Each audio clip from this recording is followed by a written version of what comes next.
very hyped because today we're not just riding, we're also delving into the physics of adventure.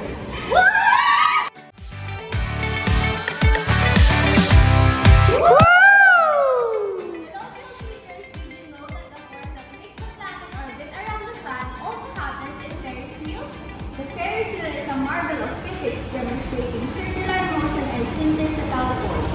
Centripetal motion is caused by centripetal force, which is a force that pulls an object toward an axis of rotation during circular motion and is responsible for the cart's constant distance and speed.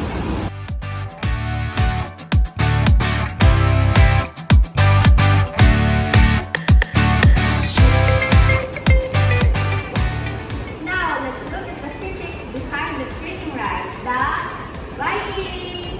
This ride is all about pendulum motion, which swings back and forth. The Viking's pendulum motion resembling a giant wheel accumulates gravitational potential energy, which is converted into kinetic energy, causing moments of weightlessness. Then after the ride has begun, the motor stops working. So why is it still working even after that? This is called inertia. The law of inertia, also known as Newton's first law, states that a body in motion remains constant unless acted upon by a net external force. This force converts potential energy into kinetic energy, which eventually becomes gravitational force. And as it reaches its peak, it loses energy.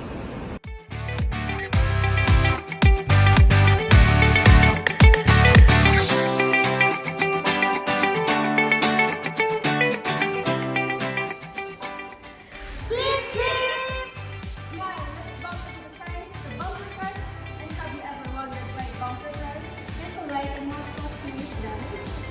It's all about Newton's third law of motion. For every action, there is an equal opposite reaction. That's right. That means if the bumper cars bump into each other, the impact can cause them to bump away from each other. It's a thrilling act of momentum and collisions. Last but not the least, a gravity-defying experience, the drop tower. As the name suggests, it is about the free fall and the force of gravity. This is because motion can affect how we perceive gravity. When we reach the top of the tower and begin to descend, the gravity that pulls us down opposes the acceleration force, causing us to fall with the seat, resulting in less inertia. And there you have it, little seekers. The physics of this ride transform ordinary moments into extraordinary adventures. Physics is responsible for making everything possible, including the Ferris wheel's anti-gravity sensation, the Vikings dance in the center of mass, the bumper car's mutual collision, and the drop tower's gravity free fall.